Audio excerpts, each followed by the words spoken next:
क्या जीवन मूल्य भी समयानुसार रूपांतरित होते? सत्यानंद, समय में जो पैदा होता है वह अनिवार्य रूप से रूपांतरित होता है। जीवन मूल्य भी समय की उत्पत्ति है, उपज।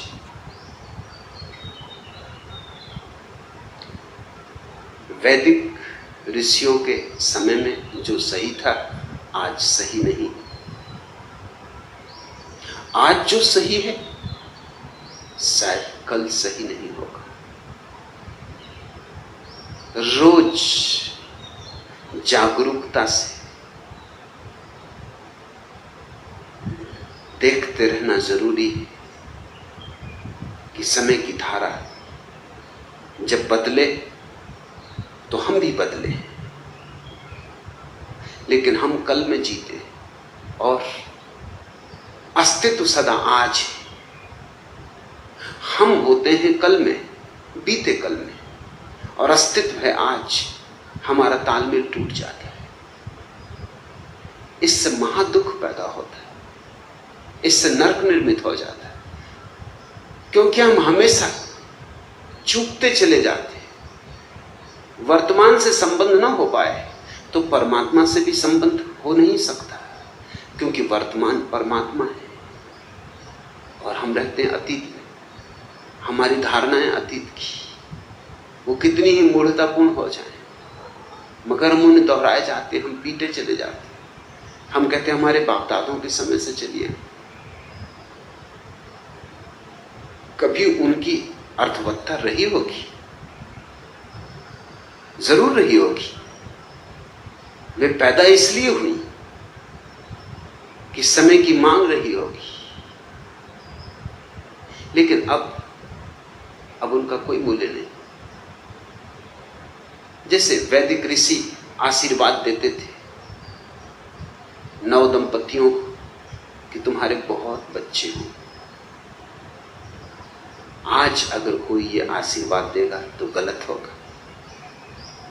आज तो आशीर्वाद होना चाहिए तुम्हारे बच्चे बिल्कुल ना हो।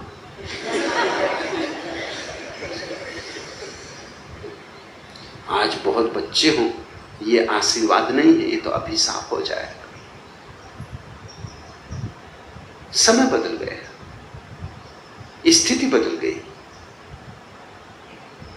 वैदिक ऋषियों के समय में पृथ्वी ज्यादा थी, लोग कम थे। आज पृथ्वी कम है और लोग ज्यादा हैं।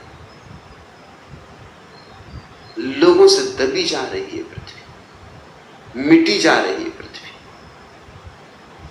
तो वही जीवन मूल्य नहीं रह सकते। मुझसे लोग पूछते हैं कि संतति नियमन का उपयोग करना, तो जो आत्माएं रुक जाएंगी, पैदा ना हो पाएंगी, उनका क्या होगा?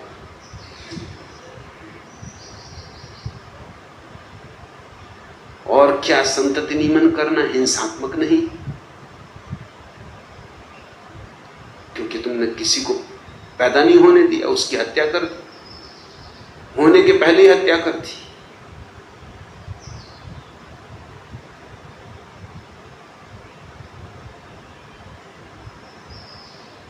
जो आत्मा पैदा नहीं हुई वो कोई और द्वार दरवाजा खटखटाएगी, कोई तुम्हारी द्वार दरवाजा है, कोई तुम एक ने ही ठेका ले रखा है। तुम जैसे मूड बहुत है।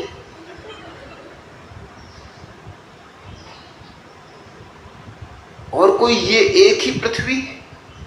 वैज्ञानिक कहते हैं इस तरह की कम से कम 50,000 पृथ्वियों पर जीवन, कम से कम 50,000, ज्यादा पर होगा लेकिन कम से कम 50,000 पर तो निश्चित है। तो तुम्हें क्या चिंता पड़ी? तुमने कौन सा ठेका लिया हुआ है आत्माओं को जन्माने का?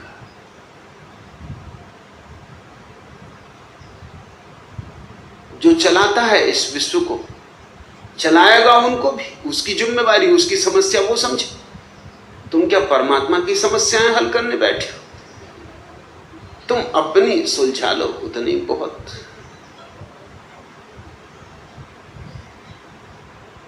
All right, the key to more sales in your Amazon store is increasing your user reviews. And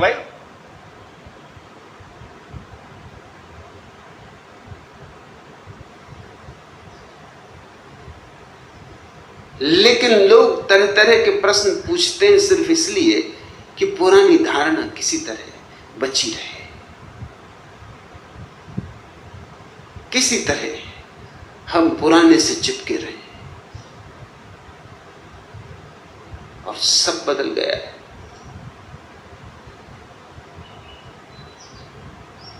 Mulla Nasruddin कल मुझसे कह रहा था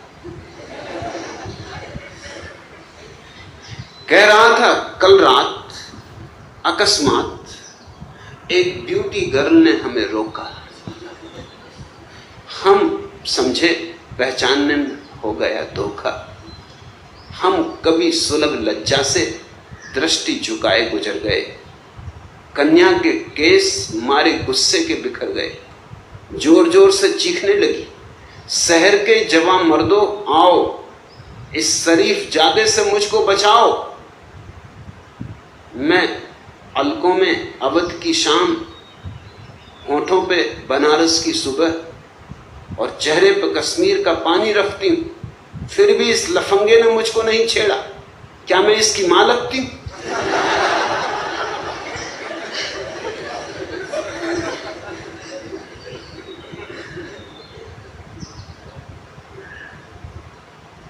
जीवन रोज बदला जाता है। पुराने मूल्य बह जाते पानी, नए मूल्य आ जाते। पुरानी धारणाएं टूट जाती, नई धारणाएं आ जाती। सोच में पड़े हैं सेठ किशोरी रमन, क्योंकि डाकुओं ने उनकी पत्नी का कर लिया अपहरण। अब आया है पत्र उनके पास कि आप 1 किलो सोना गंदे नाले पर रख दीजिए, जो कि हमारे द्वारा स्वयं सहज लिया जाएगा, और यदि आपने ऐसा न किया तो आपकी सिठानी को वापस भेज दिया जाएगा।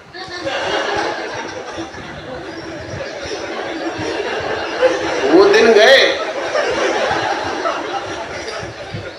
जबकि डाकू कहते थे कि अगर रुपया ना भेजा तो हम पत्नी को छोड़ेंगे नहीं। वो दिन गए। अब तो वो कहते हैं पत्नी को घर वापस भेज देंगे, सकुशल। तुम पूछते हो सत्यानंद, क्या जीवन मूल्य भी समयानुसार रूपांतरित होते हैं? निश्चित ही सभी चीजें बदलती हैं, बदलनी ही चाहिए। बदलना ही जीवन का क्रम, और बदलना शुभ भी है। बदलती है इसलिए तो जीवन नया रहता है, ताजा रहता है, प्रफुल्लित रहता है।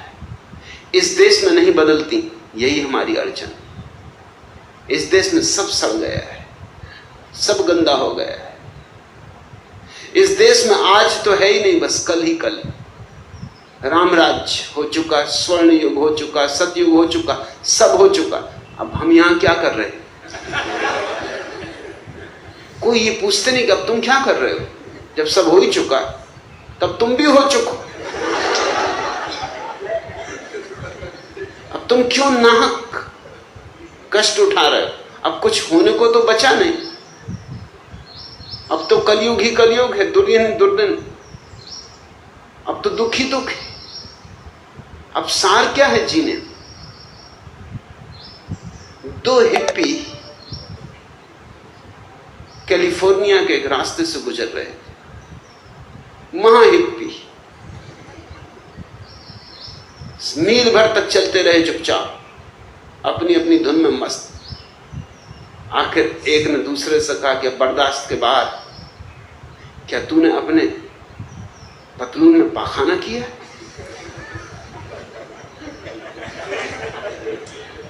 इतनी भयंकर बदबू आ रही है, और मील भर से मैं देख रहा हूं कि अगर ये बदबू कहीं और से आ रही होती तो छूट गई होती पीछे, मगर ये साथ ही चल रही।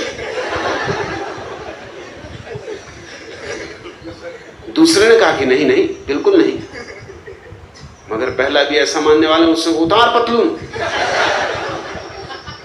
सो उसके मित्र ने पतलून उतारी। पतलून उतारते ही वो दूसरा चिल्लाया कि देख मैं क्या कहता, और तू कहता है कि नहीं नहीं, तूने पाखाना किया है, ये क्या रहा? दूसरे ने कहा मैंने समझा भाई तुम पूछ रहे हो आज की।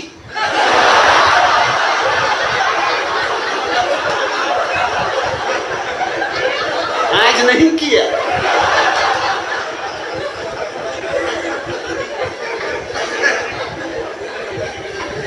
ऐसी इस देश की दशा है। यहां आज तो कुछ है ही नहीं, कुछ भी नहीं, सब कल हो चुका। बस उसको ढोते रहो, मुर्दा लाशों को। सड़ गई, बांस उठ रही, मगर बड़ी प्यारी, अपनों की, सदियों से पूजी गई, सम्मान सत्कार होता रहा है। सो सजाए रहो, समारे रहो। बाप दादे भी यही करते रहे, तुम भी यही करते रहो। हम कुछ भी बदलना नहीं चाहते। महावीर ने कहा था अपने मुनियों को कि नंगे पैर चलना। कहने का कारण था क्योंकि उस समय जूते बनते थे, वो सिर्फ चमड़े के बनते थे, और चमड़ा तो हिंसा होगी, पशु मारे जाएंगे। तो ठीक था, अपने जूतों के लिए पशुओं को क्या मारना। फिर दूसरे कोई कोलतार के और सीमेंट के रास्ते तो थे नहीं, खुली मिट्टी थी, मिट्टी के ही रास्ते थे। मिट्टी पे चलने में कोई अस्वास्थ्य नहीं, मिट्टी पे चलने में तो स्वास्थ्य। हम भी तो मिट्टी के बने। मिट्टी मिट्टी से मिलती तो जीवन पाती। तो अगर तुम कभी नंगे पैर थोड़ी देर मिट्टी पर रोज चलो तो लाभपूर्ण है, स्वास्थ्यप्रद है, हर्जा नहीं है जरा भी। मगर अभी जैन मुनि अभी भी चले जा रहा है कोलतार की सड़क पर, सीमेंट रोड पर। सोचते ही नहीं कि महावीर को क्या विचारों को पता है कि सड़कें ऐसी भी होंगी। कोलतार की जलती हुई सड़क, गर्मी के दिन, पैर में फफोले पड़े जा रहे हैं, मगर वो चला जा रहा है। और अब तो जूते कपड़े की भी बनते हैं, कैनवास के भी बनते हैं, रबर के भी बनते हैं। अब कोई चमड़े पे रुके हैं हम। अब तो जूते में कोई हिंसा नहीं है। अगर आप लो सेल्फ कॉन्फिडेंस से सफर कर रहे हैं, छोटी छोटी बातों पे हर्ट हो जाते हैं या बहुत ज्यादा मूड स्विंग होता है, तो अगर महावीर वापस लौट आए तो मैं तुमसे पक्का कहता हूं, और कुछ पहने का ना पहने, जूते जरूर पहने।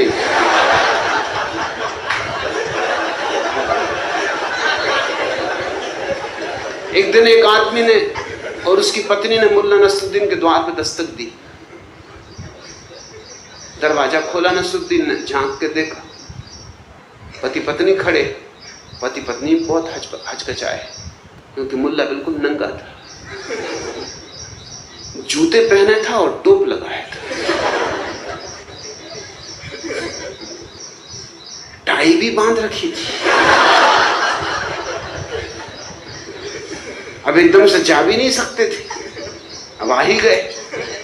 और मुल्ला भी नहीं कह सकता कि जाओ, पुराने परिचित थे, कहा आइए आइए विराजी, बड़े सौभाग्य। पति आगे घोसा, पत्नी छिपी छिपी पीछे। पति तो इधर उधर देखने लगा, क्या कहे क्या ना कहे।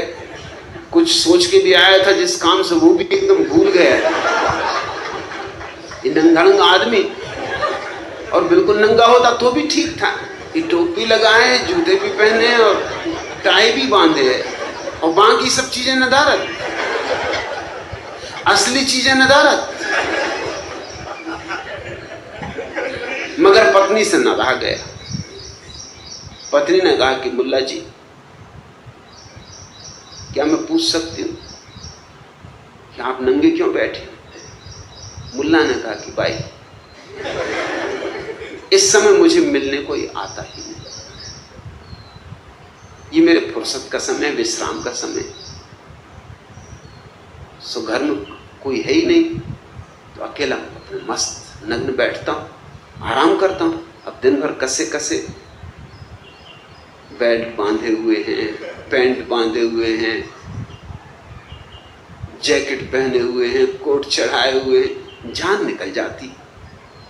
तो जरा आराम कर रहा था, तो उसने कहा ये भी समझ में आ गया, तो फिर ये जूते और ये टाई और ये हैट ये क्यों पहने हुए हो? तो मुल्ला ने कहा कि ये इसलिए कि शायद भूले भट के कोई आ ही जाए, अब तुम ही आ गए। ऐसा कभी कभी कोई भूले भट के आ जाए। मैं तुमसे पक्का कहता हूं, महावीर अगर दोबारा हो तो जूते जरूर पहने, टाई और हैट की तो मैं नहीं कह सकता, वैसे अच्छा रहेगा। चटाई का हैट धूप धाप में बचाव भी करेगा और चटाई में कोई हिंसा भी नहीं। जापानी ढंग का चटाई का हैट सुंदर रहेगा।